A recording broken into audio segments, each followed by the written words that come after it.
Wherever love goes, there is also misery. It's no mystery. And you and I, we got history, yeah. Wherever love flows, there is also tragedy when we're in too deep. And you and I, we got history, yeah. Go look in the mirror, say, hey, I'm sorry for all the pain. I'm sorry for all the pain. Go look in the mirror, say, hey, I'm sorry for all the pain.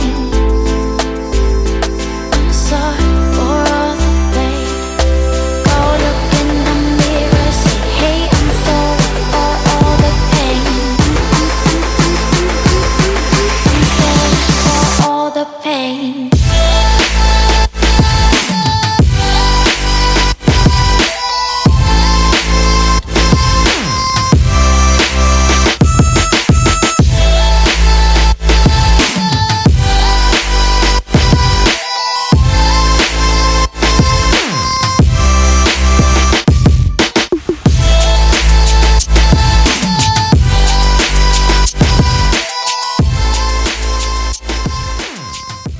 Obsidian farm is complete. From 5 minutes, this is how much obsidian I got.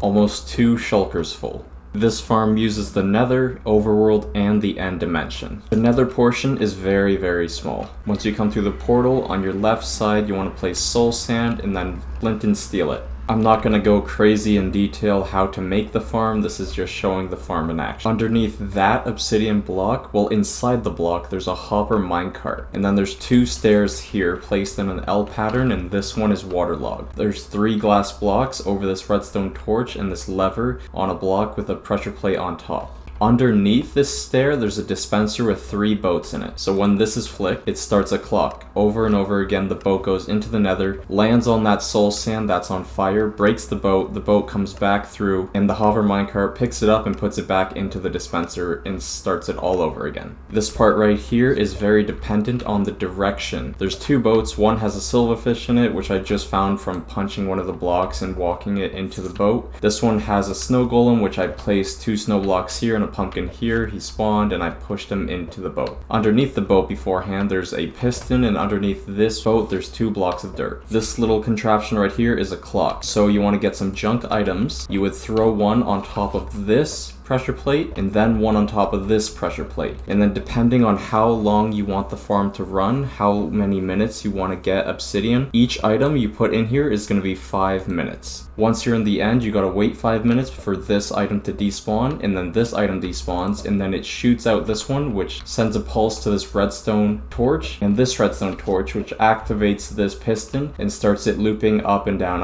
and the snow golem gets pushed into the portal, and its snowball entity gets thrown and generates a new obsidian platform in the end. Going into the end, this obsidian platform always generates a new 5x5 area every time you come through. So if there's obsidian missing right here, if I came through the end portal again, this block would become obsidian again. Where the wither breaks the obsidian, there's hoppers underneath, which lead into a collection system right here. I will show you how to spawn the wither at the end, but there's 3 soul sand blocks with 3 water sources on top. As you can see, there's a bubble stream.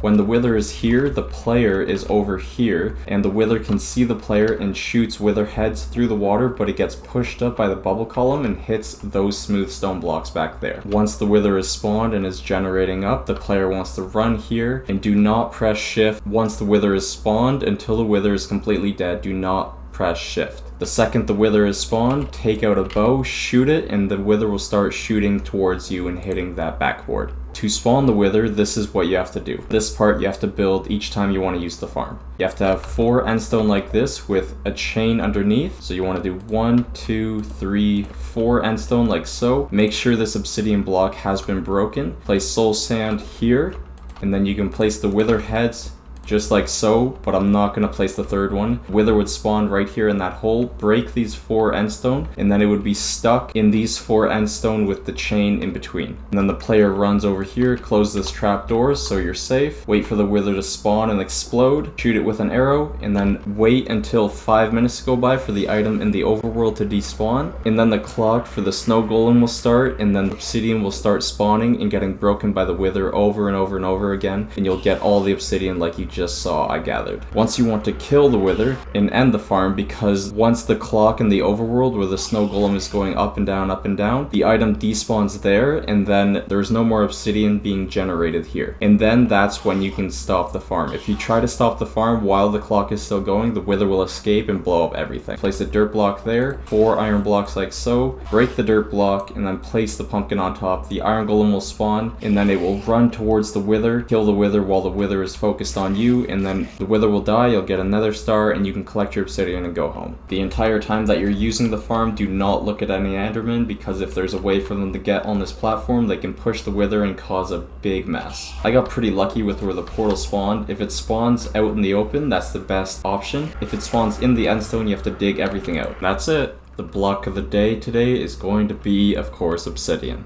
2 episodes ago, we built the lava cast reef sculpture. We already had stone and cobblestone. I was going to use those, but we already used them, so I used obsidian. I can't think of any other block to use, so I'm going to use obsidian again, but that's fine. We're bound to have some duplicates at some point. Place a ladder on the back, and that's episode 13. Don't forget to hit that dislike button.